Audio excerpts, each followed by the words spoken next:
Polêmica nas ruas, cancelamento de convênio com a Polícia Federal impede o uso de arma de fogo por guardas municipais de Florianópolis. Movimentando a economia, a antecipação da primeira parcela do 13º dos servidores traz otimismo para o setor de serviços do Estado. Com a antecipação, o governo espera injetar na economia catarinense cerca de 2 bilhões de reais em menos de 30 dias. De olho nos agrotóxicos, estabelecimentos estaduais reforçam a fiscalização dos produtos. O objetivo é que a gente possa melhorar a eficiência desse alimento que está aqui na gôndola, que tem uma conexão direta com saudabilidade, com bem-estar. Norma da Agência Nacional de Saúde. A partir desta semana, os planos de saúde serão obrigados a fornecer exames para detectar o Zika vírus. Tem ainda os lances do futebol. Destaque para o Avaí, que venceu o líder Vasco da Gama na ressacada. O Banco Cidade desta segunda-feira já está no ar.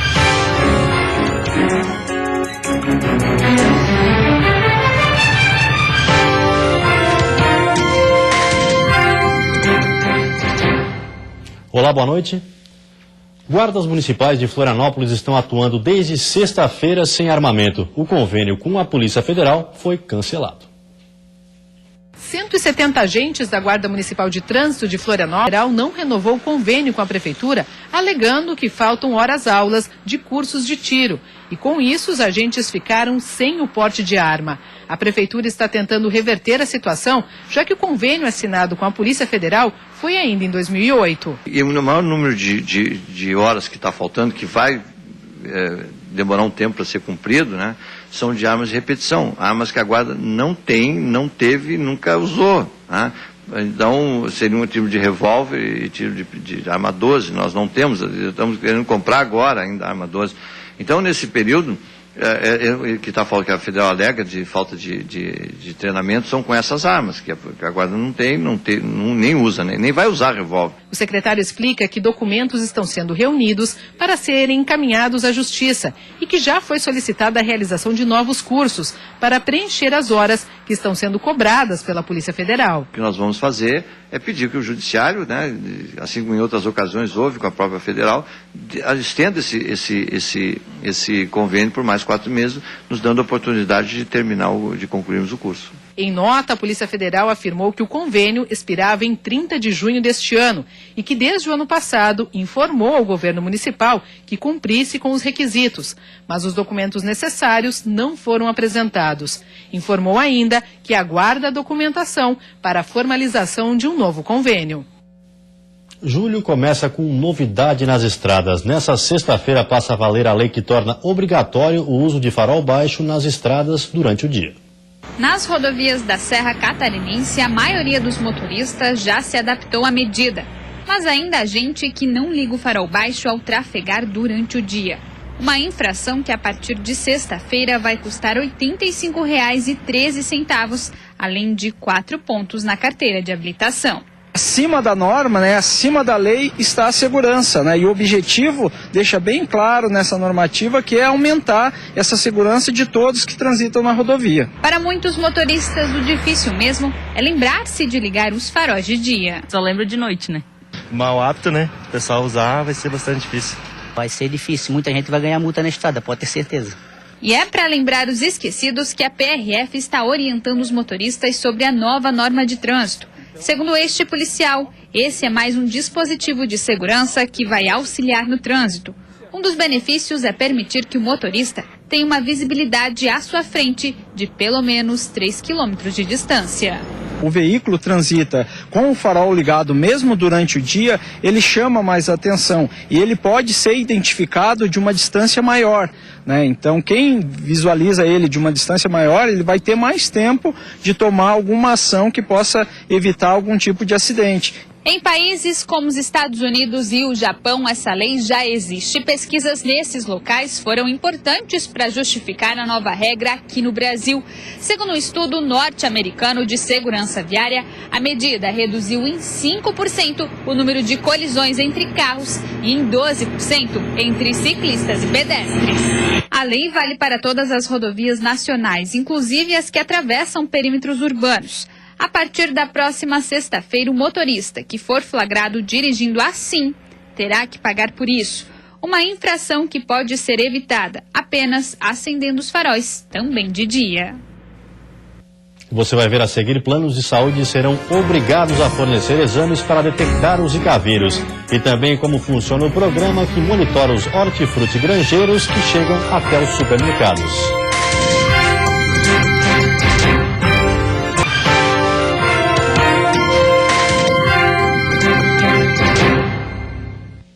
A partir dessa semana, planos de saúde serão obrigados a fornecer exames para detectar o Zika vírus. Os planos de saúde tiveram 30 dias para se adequar à determinação da Agência Nacional de Saúde Suplementar, ANS. A medida, que passa a valer a partir de quarta-feira, torna obrigatório que os planos de saúde cubram 3 exames de detecção do vírus Zika. Os procedimentos estarão disponíveis para gestantes, recém-nascidos com malformação e bebês filhos de mães com diagnóstico de infecção pelo vírus. O grupo de risco foi definido a partir do nascimento em grande escala de bebês com microcefalia, uma malformação relacionada ao vírus Zika. Na busca por um produto de maior qualidade, o programa Alimento Saudável monitora os hortifrutis granjeiros que chegam até os supermercados. Amostras são coletadas com regularidade para avaliar se os itens estão dentro das normas. De onde vêm os produtos que compramos no supermercado? Muita gente não sabe e pouco presta atenção nessa etiqueta. Aqui neste código estão todos os detalhes sobre o produtor e fornecedor das frutas, verduras ou legumes. A etiqueta está nas gôndolas desde 2012, quando surgiu o programa Alimento Saudável. Com o celular em mãos, é só usar um aplicativo para fazer a leitura do QR Code. Informações sobre o produtor, cultivo e fornecedor estão disponíveis. E ainda é possível avaliar o produto que está sendo comprado. O intuito não é penalizar ou deixar de comprar ou comercializar. O objetivo é que a gente possa melhorar a eficiência desse alimento que está aqui na gôndola, que tem uma conexão direta com saudabilidade, com bem-estar, com saúde. Então é muito prazeroso e satisfatório a gente olhar isso que está acontecendo, esse movimento todo que está acontecendo aqui em Santa Catarina. A tecnologia é uma das etapas do programa Alimento Saudável, que tem como objetivo monitorar a origem dos produtos vendidos pelos supermercados. O programa é responsável pelo monitoramento da origem de 1 em cada 4 produtos hortifruti-granjeiros vendidos no estado. Desde 2012 até agora, 44 milhões de quilos já foram rastreados. E o objetivo é chegar a 70 milhões de quilos até o final do ano. Além disso, os produtos passam por análises para verificar a quantidade de agrotóxico usado pelo produtor. Através dos testes realizados em laboratórios, é possível descobrir se os índices estão dentro dos padrões estabelecidos pelo Ministério da Agricultura. Quando o resultado das análises dá com não conformidade, os nossos fornecedores precisam fazer um plano de ação para a correção desse problema. Às vezes a correção decorre de um treinamento melhor, de uma fiscalização. Então ele tem que documentar, inclusive, com a assinatura de um engenheiro agrônomo, para que ele possa continuar trabalhando os produtos dentro dos supermercados. Este supermercado em Florianópolis foi um dos primeiros a aderir ao programa e hoje comemora os bons resultados. As análises permitiram estabelecer uma relação de mais controle sobre os fornecedores e garantir produtos de melhor qualidade. Isso também faz com que o fornecedor ele passe a ter também uma responsabilidade maior na cadeia produtiva. Então isso tem sido bastante positivo no supermercado e principalmente para o consumidor. Hoje, 23 redes de supermercados participam do programa em Santa Catarina, abrangendo mais de 270 lojas. Das análises coletadas até maio deste ano, 53% estavam de acordo com a quantidade de defensivos agrícola permitidos por lei. O brasileiro desperdiça em média quase 1,5 kg de comida por semana. Por problemas de armazenamento, boa parte vai para o lixo antes mesmo de chegar à mesa. No mercado, Roseli escolhe com cuidado os alimentos. O objetivo é comprar o suficiente e evitar o desperdício. Mas vira e mexe, alguma coisa estraga. um alface, uma escarola, geralmente as folhas de fora eu acabo perdendo, tenho que jogar fora. É que o problema muitas vezes está na conservação dos alimentos. A biomédica Rita de Cássia explica que o perigo está principalmente na ação de micro-organismos como bactérias e fungos. O máximo que você pode manter um alimento fora de refrigeração é 1 hora. A partir disso, ele já vai sofrer um processo de adaptação e vai começar o processo de multiplicação, o que vai acelerar a deterioração desse alimento. O consumo destes produtos pode causar infecção alimentar com vômitos, diarreia e dor de cabeça. Estima-se que o brasileiro jogue fora em média 1,5 kg de comida por semana. E boa parte disso se perde antes mesmo de ir para a mesa na hora de armazenar esses alimentos. Uma parte de tudo isso que a gente faz, que é perecível, acaba indo para a geladeira, na expectativa, claro, de fazer com que esses alimentos durem mais tempo. Mas aí, por não saber como acomodar ou até quais produtos nem deveriam estar aqui, o resultado pode ser exatamente o contrário. Eliana prepara comida para a semana inteira, mas na hora de guardar, apesar de todo esse cuidado, é normal perder alguma coisa? Sim, às vezes acontece sim. Acho que devido até abrir muito a geladeira, abrir e fechar. Convidamos a nutricionista Gabriela para fazer um raio-x da geladeira. Tudo que é de proteína, tudo proteína, então, por exemplo, ovo, carnes temperadas, não há problema de temperar as carnes. O problema é que a gente esquece. A gente deveria colocar na primeira prateleira, porque a primeira prateleira é o quê? Quando você abre, você olha. Alimentos como batata, tomate, alho, cebola e até maçã não devem ir para a geladeira. A umidade é prejudicial para eles. E nada de guardar na porta ovos, leite e derivados. Eles estragam mais rápido com a variação de temperatura no local.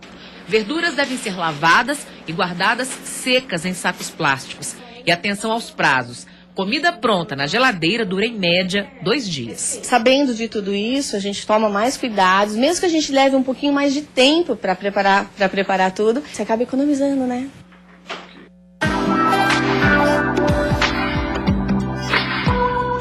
A semana começou com nevoeiros e temperatura amena em Santa Catarina, mas nesta terça-feira as temperaturas devem ficar bastante elevadas durante a tarde. A máxima chega aos 30 graus no oeste e sul do estado. No Vale do Itajaí, mínima de 15 e máxima de 26. Já no Planalto Norte, Litoral Norte e Grande Florianópolis, a condição é parecida. Mínima de 15 e 17 e máxima de 24 graus. Temperatura um pouco mais amena, só mesmo na Serra Catarinense. A mínima fica em 17 e a máxima não deve passar dos 22 graus. E depois do intervalo, o assunto é futebol. Com vários desfalques, Figueirense consegue um empate com o Atlético Mineiro no Orlando Scarpelli. E mais uma vitória do Avaí contra o Vasco no Estádio da Ressacada.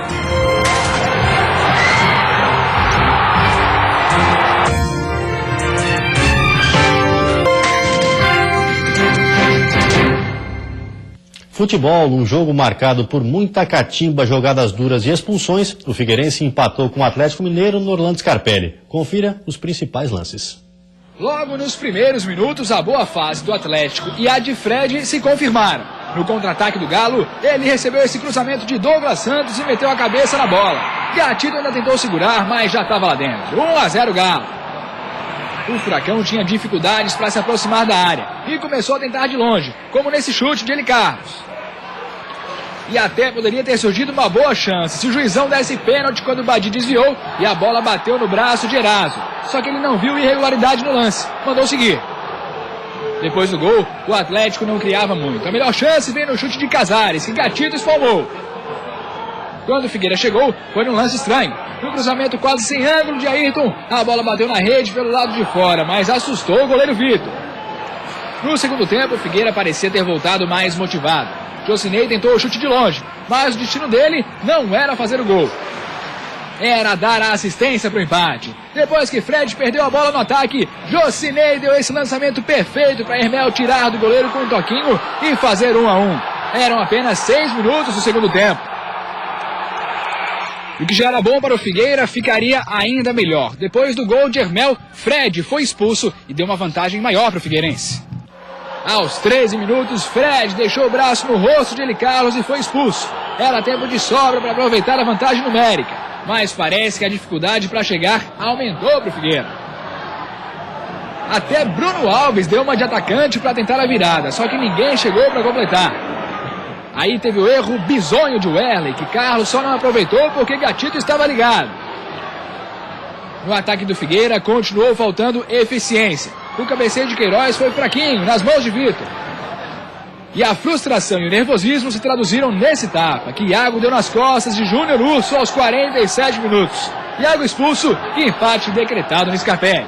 E dentro das nossas dificuldades, se eu enumerar aqui, é Rafael Moura, Carlos Alberto, Dudu que foi vendido, Ferrugem, Ortega e Lins, né? Nós não tínhamos jogadores suficientes para pôr no banco de reserva. Hoje eu convoquei 3 laterais esquerdos. Foi aquele empate, mas um empate com sabor de vitória no sentido do que o time demonstrou. E a Chapecoense voltou a perder fora de casa, dessa vez para o Santos, na Vila Belmiro. 2 jogos distintos em um mesmo jogo. É isso mesmo que você ouviu. A primeira parte do jogo entre Santos e Chapecoense foi dura. Dura de assistir. Muitos erros de passe e nenhuma chance de gol criada. Agora tudo mudou depois dessa substituição aí, aos 11 minutos do segundo tempo. Copete, no segundo jogo dele com a camisa do Santos, acabou com a Chape. Primeiro ele deu uma assistência para o Rodrigão. Depois ele mesmo resolveu marcar de cabeça. E olha só, o Yuri entrou e o Copete já consagrou o cara logo em seguida. 2 minutos em campo, a assistência do Copete e golaço do Yuri. Uma substituição correta e vitória do Santos por 3-0 em cima da Chape. Pela Série B, o Joinville está se afundando cada vez mais na zona de rebaixamento. Contra o Brasil de Pelotas, o tricolor perdeu por 2-0. No primeiro tempo, Ramon fez o que quis na zaga do Jack e botou no cantinho. 1-0 Brasil de Pelotas. E ainda na primeira etapa, cruzamento de Weldinho e de cabeça, Felipe Garcia fechou o placar. Fim de jogo, Brasil de Pelotas 2, Joinville 0. Jogando fora de casa, o Criciúma ficou um empate com o Londrina e deixou escapar a chance de voltar ao G4. O Tigre enfrentou o Londrina no Estádio do Café. 44 minutos do primeiro tempo, pênalti para a equipe paranaense. Germano bateu e abriu o placar. Já no segundo tempo, outro pênalti. Dessa vez para o Criciúma. Gustavo bateu e Marcelo Rangel defendeu. Mas no rebote, o atacante conseguiu empurrar para o gol. 1-1. O Londrina fez o segundo depois de cruzamento de Zé Rafael, que Jô empurrou para o gol.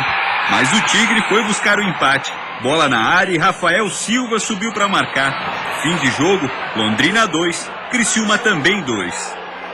O Avaí mais uma vez conseguiu superar o Vasco na ressacada e o placar da partida poderia ter sido maior.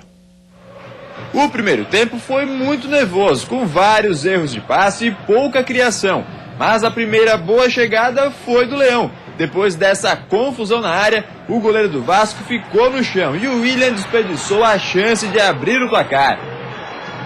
Já aos 35 minutos, em cobrança de falta ensaiada, André Santos escorou para o meio da área e Gabriel, livre na pequena área, cabeceou para fora. O Vasco só chegou em contra-ataques, mas não levou muito perigo ao gol do Renan. Já na segunda etapa, o jogo esquentou logo de cara. Aos 4 minutos, depois de um levantamento na área, rolou aquela confusão. O William e o Gabriel subiram, a bola bateu no zagueiro do Vasco e sobrou para o Renato fuzilar o gol do Martins Silva.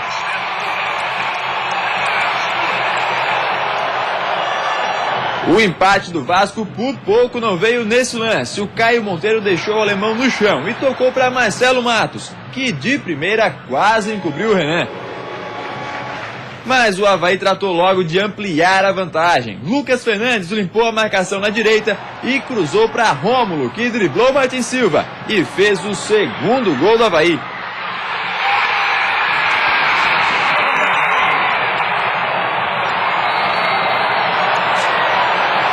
O segundo gol do Leão fez o Vasco se jogar ao ataque. Aos 23, depois de uma cobrança de escanteio, a bola sobrou limpa para o Caio Monteiro, que na pequena área cabeceou para fora. Em contra-ataques, o Avaí tentava matar o jogo. Em um deles, o Renato foi derrubado pelo Rodrigo quando entrava na área. O árbitro marcou o pênalti. William cobrou e Martins Silva defendeu. Só que depois de perder o pênalti, o técnico Silas resolveu fechar o time. Tirou o garoto Rômulo e colocou o zagueiro Célio Santos. Aí deu todo o campo para o Vasco jogar. A pressão deu resultado aos 40 minutos. Nenê chutou forte, Renan espalmou para o meio da área e Caio Monteiro aproveitou o rebote e estufou a rede. No fim, o Vasco pressionou o Avaí e se segurou do jeito que deu. Nos acréscimos, o zagueiro Gabriel quase fez o terceiro do meio campo, mas a bola foi para fora.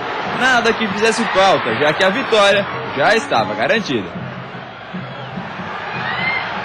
Depois de todo o desgaste que eles tiveram para conseguir ser líder na tabela, e um momento eles vão ter que dar uma caída. E eu acho que a gente pegou o Vasco num momento bom pra gente. Um momento assim que eles não estão a 100%. Confira a seguir, o governo do estado vai antecipar novamente uma parte do 13º dos servidores. Saiba o que isso significa para a economia em geral. E também, Câmara de Vereadores da capital debate a abertura de processo de cassação do prefeito César Souza Júnior.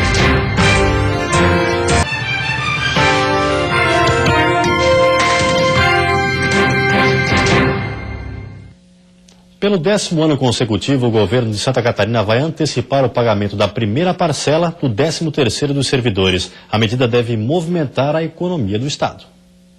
No dia 15 de julho, todos os servidores do governo já devem receber o pagamento de 50% do 13º salário de 2016.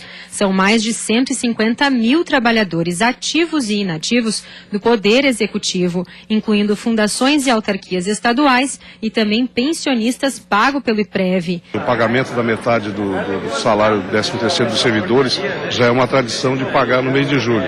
Claro que esse ano é um dos piores anos da história na Receita Pública, mas nós conseguimos e isso é muito importante. Com a antecipação, o governo espera injetar na economia catarinense cerca de 2 bilhões de reais em menos de 30 dias. A medida deve movimentar o comércio e estimular as vendas. Quando a economia começa a recuperar, o comércio é o primeiro sinal que dá para a economia. Ele é o primeiro agente a dizer para a economia, olha, as coisas estão melhorando, né? Então, tudo que se puder fazer para que o comércio seja impulsionado é positivo. A opinião é a mesma da Câmara de Dirigentes Lojistas da capital. Para o presidente da entidade, além de fazer girar a economia, estes recursos antecipados podem significar recuperação de crédito e pagamento de dívidas. A proximidade de uma data importante, que é agosto, Dia dos Pais, também é um dinheiro que está vindo com uma ênfase muito maior em função do período da economia que nós estamos passando hoje. A projeção de gastos totais com a folha de pagamento dos servidores públicos estaduais de janeiro a julho é de 6,7 bilhões de reais, de acordo com a diretoria do Tesouro Estadual. A Câmara de Vereadores da capital debate hoje à noite a abertura do processo de cassação do prefeito César Souza Júnior.